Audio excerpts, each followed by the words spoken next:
Alright, good morning class. So welcome back to my home kitchen. Today I'm going to be looking at making some satay chicken with some stir-fried green vegetables. Hopefully you can't hear the lawnmower in the back or in the background, and there may or may not be a cameo appearance from my cat today, as she will not leave the kitchen and or the kitchen area because that's hygienic. Anyway, moving on. What you're going to need today is going to be, for the chicken itself, you're going to need 1 red chili diced up, 2 cloves of garlic, 1 red onion, half a piece of fresh ginger, 1 tablespoon of lemon juice, a tablespoon of light soy, a tablespoon of dark soy, half a teaspoon of sesame oil, 1 block of palm sugar chopped up, 1 or 2 chicken thighs, and around 60 mils of coconut milk. Meow. The other things you're going to require today are going to be some kind of green vegetables to saute off. The recipe that I've sent you guys will be using English spinach. You can just use baby spinach, we can get at Coles. You can pretty much use any vegetables you like, really. Today I'll be using a bit of baby spinach, some wombok, some green capsicum, and that'll be me for the day. I'll also have some rice cooking, but I'm not going to go through that process with you. Just in case you do want to know what you have to do, I will quickly explain it, but I'm not going to record it. So what you'll be doing is getting half a cup of washed rice, putting it into a pot with 180 mils of water, bringing that to the boil, boiling it for a minute or two, and then turn the heat off, put the lid on, and basically leave it alone. That's all you need to do for the rice. Okay, let's move on to the chicken. This recipe does involve basically marinating the chicken. You've probably been staring at it for the last 2 or 3 minutes. This is my pile of chicken here. Basically what you need to do with that entire list of ingredients I read out at the very start is put them all in a bowl. If you have a food processor, that is a better option. All of that foodstuffs can basically get blended together and it forms a pretty thick paste. If you don't have a food processor, like I don't, you just put it all in a bowl and hope for the best. Meow. So when you've got all that in there, basically what you'll do is add your chicken. And you're going to want to marinate that for 20 minutes to half an hour. So this video is going to be having some weird edits in it.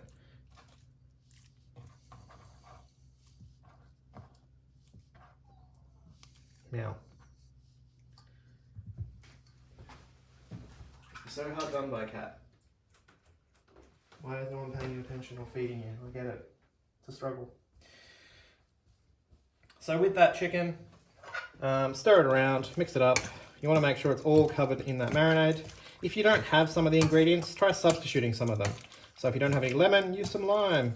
If you only have one type of soy sauce, just go with the one, that's fine. Try and get the palm sugar. You can get it just at the supermarket. It is one of the key ingredients of the dish. It looks something like this. It's not too hard to find. It'll be in the sort of Asian-y section. Same with the sesame oil, it's kind of crucial for this recipe, but a lot of the other things can be swapped in or out at your leisure. I used a bit of sweet soy today instead of a dark soy, and I had fresh lemon around, so I didn't need to worry about swapping that out. If you don't like chilies, use a little bit less. I used just a crushed chili today for this part of the recipe. I only had 1 fresh chili and I wanted to save that for the vegetables. So with this marinade, you basically just now put it in the fridge for like 20 minutes, and then we'll come back to that later. All right, guys, see you soon. All right, guys, so my chicken has been marinating for about 10 or 20 minutes. Now I'm going to start frying it up and showing you what we're doing with the rest of the foodstuffs.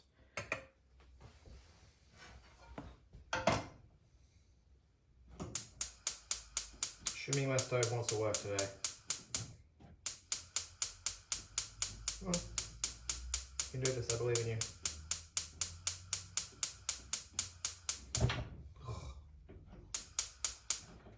Why are you such a jerk?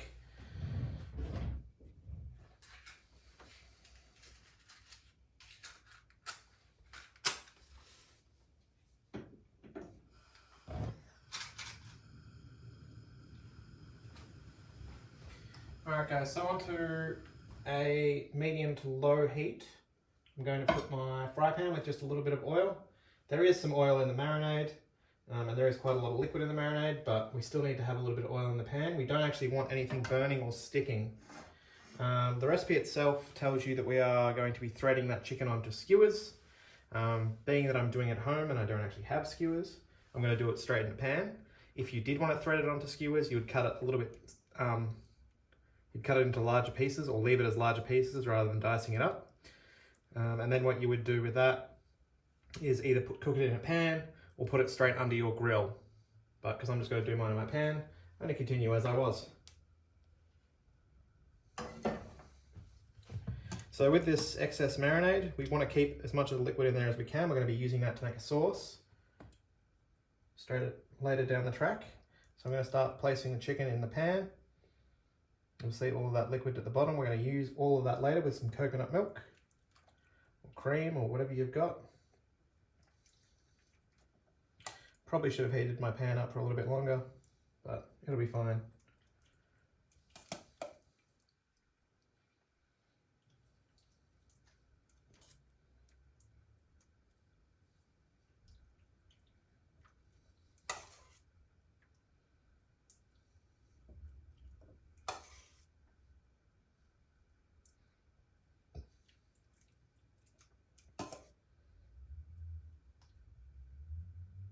Make sure you get all of the chicken out of the marinade. Still got a few pieces in mine. So you'll see that's just liquid in there now. I'll keep that off to the side. There is a little bit coming out of the chicken in the pan, but that's fine. We're going to cook everything in the pan today, so it's cool. Get rid of this chopping board.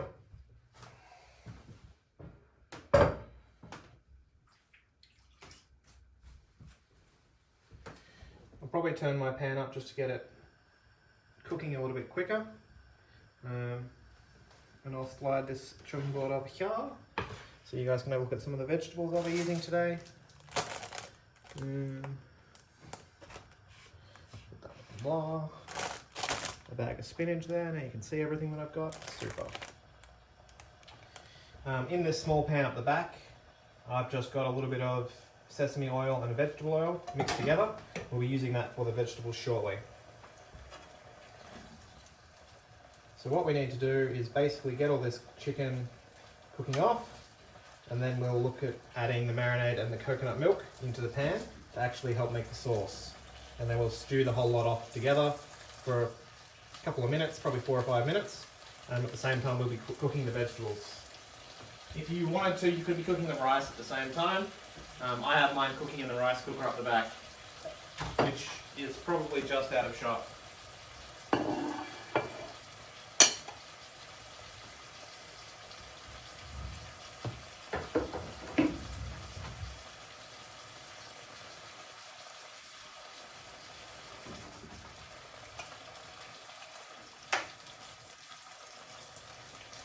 So if I had have heated up my pan, this probably would have gone a bit quicker. But I was just so excited that I had fire. I had to get started straight away. So just move your chicken around. Depending on how many people you're cooking for, obviously is going to depend on how long everything takes to cook and how much of everything you're going to be using. So I'm obviously cooking for more than 2 people, so I'm using a little bit more of everything. I'm including some of the sauces. So that's why mine might look a little bit bigger than what the recipe suggests.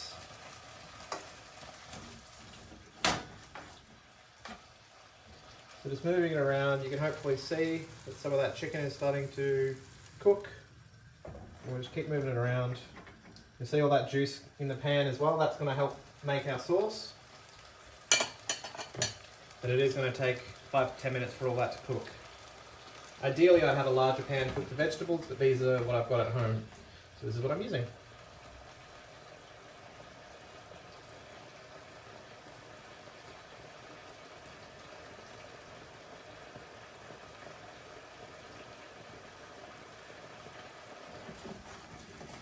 Keep moving it around. I'll probably turn on the pan for my vegetables as well. They'll cook it pretty quickly, but I'll get them started anyway.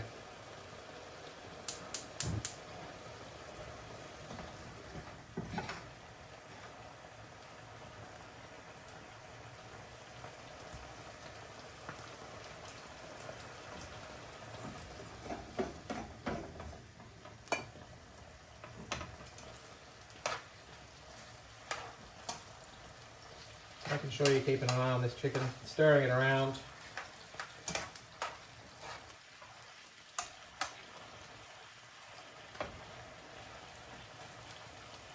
Obviously, if you're cooking these on skewers or under the grill, you wouldn't have to worry about juggling fry pans. But gotta do what you gotta do. So with the pan up the back, I already told you I've got the oil in there. So I'm going to start with the chili and the garlic. You're also meant to add sesame seeds at the end of that, or at the end of the vegetable process, once you've cooked them all off. I forgot to buy some, so I do not have any. So mine will be without. I'm only human, I am allowed to make mistakes.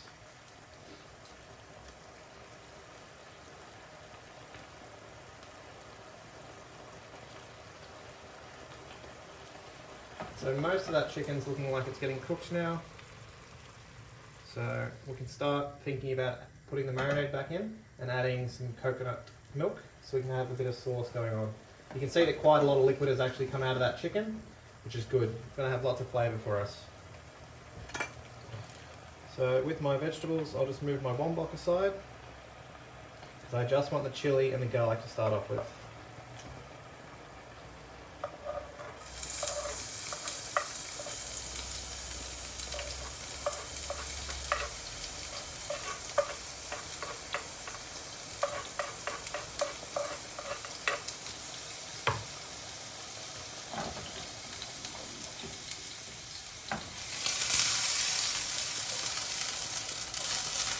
So just lightly sauteing that in the oil and sesame oil. It should be quite fragrant straight away as soon as you start adding the garlic and the chili. And I'm going to add the capsicum almost straight away as well, because that takes a little bit longer than the wombok and the spinach to cook. I'll throw that in. While that's happening, I'll just give my other pan a shake and I'll add the marinade back in.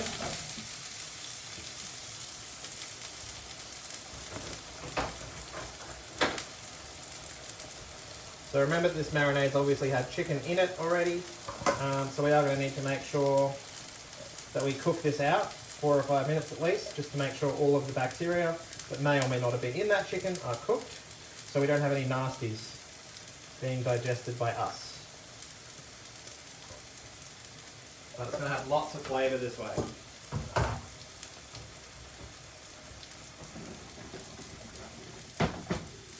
Give that a shake, give this one a stir. We're just stirring it around.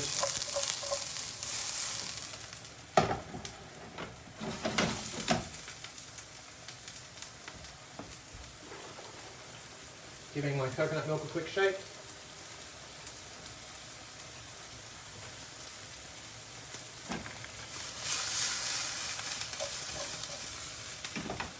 In a minute I'll start adding the spinach and the wombok to that vegetables pan. And I'm cracking open the coconut milk now, so I'll put this sauce onto a simmer.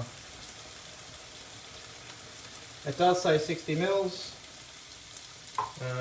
but I'm working at home, so I'm going rogue, just doing what I want, i.e. pouring some in and deciding whether or not I've got enough. I probably need to add a little bit more, because I want the colour to be a little bit lighter.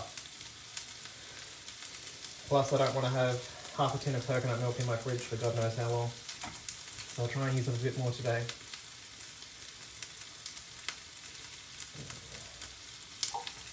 I'll get that wombok into the pan at the back.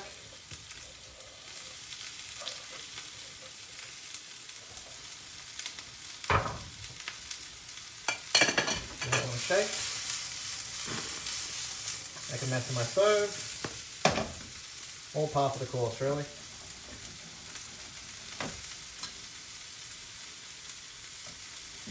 So with that chicken, you can see that it's literally stewing away now. You can see that with the coconut milk added, it started to turn a bit of a light colour, which is what we're after. We're just going to leave that on the heat, on a low heat, to bubble away and simmer.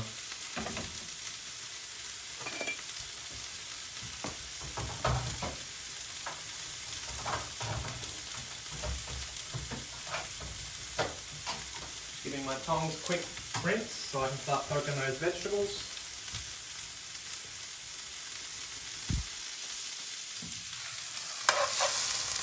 We do need to keep them moving so they don't burn or stick to the bottom.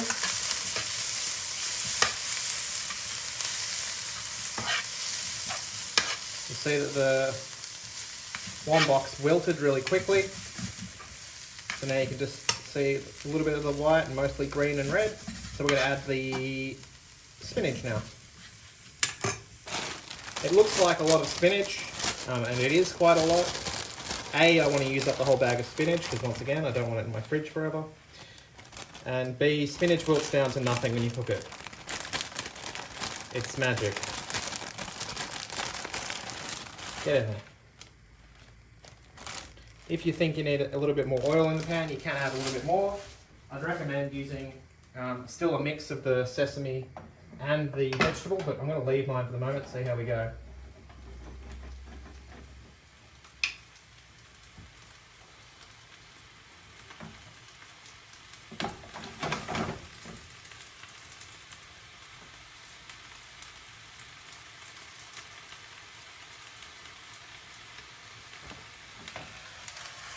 Remember just to give this one a shake, give it a stir. It'll start wilting pretty soon, and then I'll actually be able to move food around in the pan again.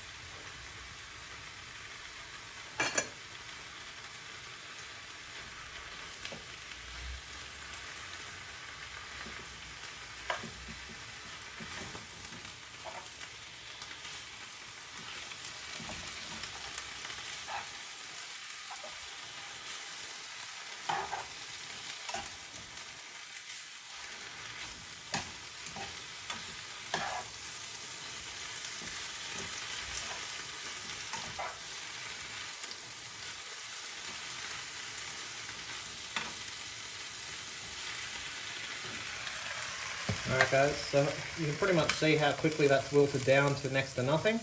I'm probably going to turn this off now and just leave that on the back of the stove while my chicken basically comes back to the boil and I simmer it to reduce the sauce. Then I'll serve it up and that'll be me calling it a day. I'm likely to probably just end the video and just have an image of the cooked food stuff at the end from this point here, because I don't think there's a lot of more you really need to see. I'm literally just going to leave that leave that chicken on the stove until it reduces and these vegetables are done. So with that guys, I think I'll call it a day. See you, bye.